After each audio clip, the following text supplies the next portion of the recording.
membahas mengenai prinsip investasi dalam pengelolaan perusahaan asuransi.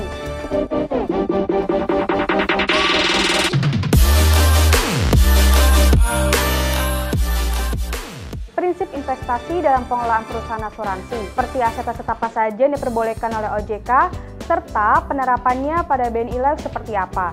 Kira-kira boleh nggak ya perusahaan asuransi investasi pada kripto? Yuk kita bahas satu-satu. Jadi, buat live friends yang belum tahu, perusahaan asuransi juga menempatkan dana kelolaannya pada instrumen investasi untuk mendapatkan return. Perusahaan asuransi wajib menerapkan prinsip kehati-hatian dalam penempatan investasinya. Hal ini diatur dalam Peraturan OJK Nomor 27 Tahun 2018. Dalam peraturan tersebut juga disebutkan aset-aset apa saja yang diperbolehkan bagi perusahaan asuransi saat melakukan investasi, di antaranya 1. Deposito berjangka pada bank, 2. Sertifikat deposito pada bank, 3. Saham yang terdaftar di Bursa Efek Indonesia, 4. Obligasi korporasi yang tercatat di Bursa Efek Indonesia, 5. MTN, 6. Surat berharga yang diterbitkan oleh Negara Republik Indonesia, 7. Surat berharga yang diterbitkan oleh negara selain Negara Republik Indonesia, 8. Surat berharga yang diterbitkan oleh Bank Indonesia, 9.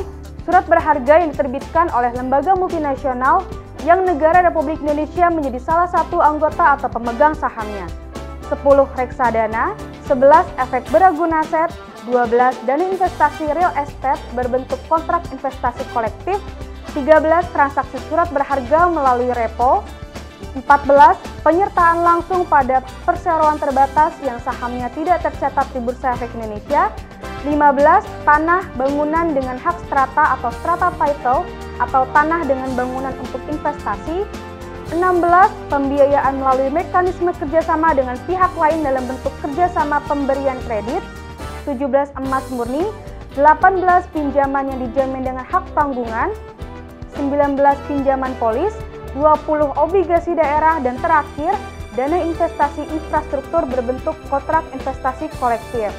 Dari beberapa aset investasi yang diperbolehkan oleh OJK tersebut, saat ini BNI Life hanya memiliki instrumen investasi seperti saham, obligasi, reksadana, dan juga pasar uang. Adapun beberapa kriteria atau batasan dari jenis instrumen investasi tersebut meliputi: pertama, pasar uang.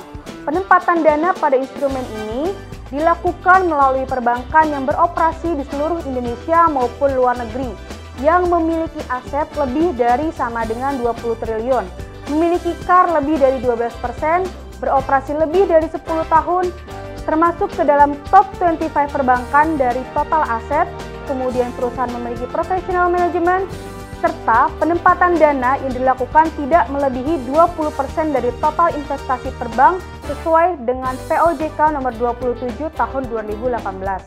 Contoh dari instrumen pasar uang ini adalah deposito, SBI, SPN, dan obligasi yang memiliki tenor kurang dari 1 tahun. Kedua, saham. Penempatan pada instrumen investasi ini dilakukan pada saham-saham yang tercatat di Bursa Efek Indonesia serta terdaftar dalam indeks IDX 30, LQ45, dan Kompas 100. Jika BNI Life ingin membeli saham-saham baru IPO ataupun baru publik, maka harus dianalisa terlebih dahulu terkait fundamentalnya, kemudian dibahas melalui komite investasi untuk kemudian diputuskan oleh direksi. Untuk batasan investasinya mengikuti pemerintah, yakni POJK nomor 27 tahun 2018 untuk setiap emitennya itu paling tinggi 10% dari jumlah investasi dan juga seluruhnya paling tinggi 40% dari jumlah investasi. Ketiga, obligasi atau pendapatan tetap.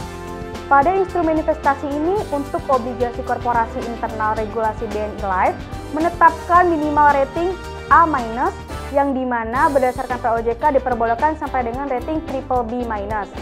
Hal ini dilakukan untuk meminimalisir risiko agar tidak terjadi kerugian atas investasi pada obligasi korporasi yang memiliki kinerja perusahaan yang kurang baik dan beresiko tinggi akan terjadinya default atau bangkrut.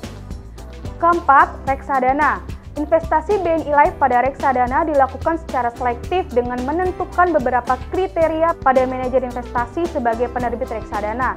Salah satu kriterianya yaitu Manajer investasi sudah terdaftar di OJK serta masuk ke dalam top 20 manajer investasi di industri. Dan reksadana yang terbitkan sudah terdaftar di OJK. Sehingga dengan adanya kriteria atau batasan tersebut membuat perusahaan asuransi ataupun BNI Life untuk lebih hati-hati dan lebih memfilter aset-aset mana saja yang layak untuk dibeli. Masing-masing perusahaan asuransi biasanya memiliki strategi investasi yang berbeda yang disesuaikan dengan ALM atau Asset Liability Management. Bahkan, instrumen yang digunakan pun bisa saja berbeda tetapi masih dalam lingkup instrumen investasi yang diperbolehkan oleh OJK. Dari perbedaan strategi investasi tersebutlah akhirnya tercipta berbagai macam output kinerja dana dari setiap perusahaan asuransi. Meskipun kondisi pasar dan juga ekonomi secara menyeluruh hampir sama. Namun, ada juga beberapa yang menghasilkan kinerja sama dalam kondisi pasar dan ekonomi yang sama. Kemudian, untuk mitigasi risiko, BNI Life juga memiliki komite investasi untuk melakukan evaluasi kinerja dan kualitas aset setiap bulannya. Sehingga, instrumen investasi yang dimiliki BNI Life dipastikan sudah memenuhi aturan yang ditentukan oleh regulator yakni OJK. Selain itu, evaluasi ini juga dilakukan untuk meminimalisir adanya kesalahan dalam pengelolaan aset yang dapat merugikan nasabah. Untuk membantu nasabah dalam mengetahui apakah pengelolaan kita sudah sesuai aturan atau belum, setiap bulannya BNI Life mengeluarkan laporan bulanan berupa fund fact sheet yang berisi komposisi aset untuk fund tersebut, kemudian 10 efek terbesarnya seperti apa, apakah ada aset yang seperti saham ataupun obligasi yang memiliki resiko tinggi atau tidak, kemudian ditampilkan juga kinerja fund-nya, serta update mengenai kondisi market yang menjadi faktor kinerja fund tersebut naik ataupun turun. Jadi, sudah dapat kesimpulannya kan? Kira-kira boleh nggak ya perusahaan asuransi investasi di kripto? Sekian pembahasan kita kali ini, semoga bermanfaat dan jangan lupa selalu pahami perlindunganmu. BNI Life, hadirkan solusi, berikan proteksi. Easy Life, BNI Life. Easy Life.